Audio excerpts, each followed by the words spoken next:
হুজুর সাল্লাল্লাহু সাল্লাম এরশাদ করেন, তিন ব্যক্তির দোয়া ফেরত দেওয়া হয় না, উনাদের দোয়া আল্লাহ তালা কবুল করে নেয়। এক নাম্বার হচ্ছে ইফতারের সময় রোজাদারের দোয়া। রোজাদার যেই দোয়া করে ইফতারের সময়, আল্লাহ তালা ওই দোয়াকে কবুল করে নেয়। এই জন্য আমরা সকালে সারাদিন রোজা রাখি। ইনশাল্লাহ অবশ্যই অবশ্যই ইফতারের সময় আল্লাহ তালার কাছে দুহাত তুলে মন খুলে দোয়া করব।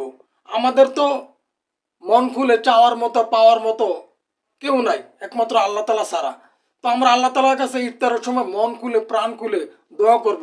আমাদের যে আশা আকাঙ্ক্ষা, হৃদয়ের তামান্না, বেদনা, সুখ দুঃখ সব কিছু আল্লাহ তালার কাছে প্রকাশ করব।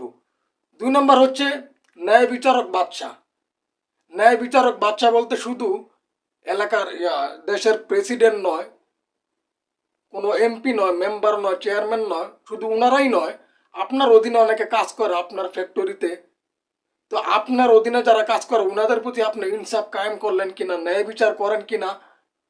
তাহলে আপনিও কিন্তু যদি ন্যায় বিচার করে থাকেন তাহলে আপনি একজন ন্যায় বিচারক। আপনি যদি আপনার অধীনে যারা কাজ করে ওনাদের উপর যদি ইনসাফ না করেন তাহলে হাসরের ময়দানে আল্লাহ তাআলার কাছে আপনার জবাবদিহি করতে হবে। এই জন্য ন্যায় বিচারক বাদশাহ যারা ন্যায় বিচার করে উনাদের দোয়া আল্লাহ তাআলা কবুল করে নেয়। তিন নাম্বার হচ্ছে মজলুম। মজলুমের বিষয়টা আমরা সবাই জানি, এই বিষয়টা আমরা ভালো করেই বুঝি। তো এই তিন ধরনের লোকের দোয়া আল্লাহ তাআলা কবুল করে নেয়, উনাদের দোয়া ফেরত দেয় না। তো আমরা বিশেষ করে রোজা রাখতেছি রমজান মাস, আমরা সকলে ইনশাল্লাহ দোয়া করবো আল্লাহ তাআলার কাছে, আল্লাহ তাআলার কাছে চাইবো।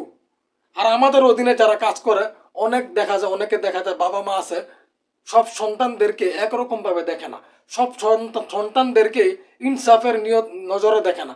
এই জন্য আপনার অধীনে যারা কাজ করে, আপনার ফ্যাক্টরিতে, আপনার দোকানে অনেক কর্মচারী আছে, তো যারা আছে ওনাদের প্রতি ইনসাফ কায়েম করবেন। আপনি যদি ইনসাফ কায়েম করতে পারেন, ন্যায় বিচার করতে পারেন, তাহলে ইনশাল্লাহ ওই যে ন্যায় বিচারের কথাটা বলা হয়েছে, ন্যায় বিচারকের কথা, আপনিও ইনশাল্লাহ ওই কাতারে পড়ে যাবেন। এই জন্য আপনার অধীনে যারা কাজ করে, পরিবারে যারা আছে, ওনাদের প্রতি আপনি ইনসাফ কায়েম করবেন। আর মজলুম থাকার চেষ্টা করবেন, কখনো জালেম হবেন না ইনশাল্লাহ। জালেমের অবস্থা খুব ভয়াবহ, এই জন্য মজলুম থাকার চেষ্টা করবেন। রমজান মাস বেশি বেশি দোয়া করবেন, আল্লাহ তাআলার কাছে গুনাহ মাফের জন্য দোয়া করবেন, সকলের জন্য দোয়া করবেন। যাদের বাবা মা আছে বাবা মার খেদমত করবেন, আর যাদের বাবা মা দুনিয়া থেকে বিদায় নিছে উনাদের মাগফিরাতের জন্য দোয়া করবেন। যাদের বাবা মা নাই উনারাই বোঝে বাবা মার কতটা মূল্য, বাবা মার অভাব, বাবা মার শূন্যতা উনারা হারে হারে টের পায়। এই জন্য আমাদের যাদের বাবা মা আছে আমরা ইনশাল্লাহ বাবা মার খেদমত করবো। আর যাদের বাবা মা দুনিয়া থেকে বিদায় নিছে বাবা মার মাগফিরাতের জন্য সকলে দোয়া করবেন, আর বাবা মার নামে দান খয়রাত করবেন, তাহলে ইনশাল্লাহ নেকি উনারা পাইতে থাকবে। আল্লাহ তালা আমাদের সকলকে কবুল করুক। আমার কথার মধ্যে যদি কোনো ভুল ত্রুটি হয়ে থাকে আল্লাহ তালা আমাদেরকে যেন মাফ করে দেয়। আমিন।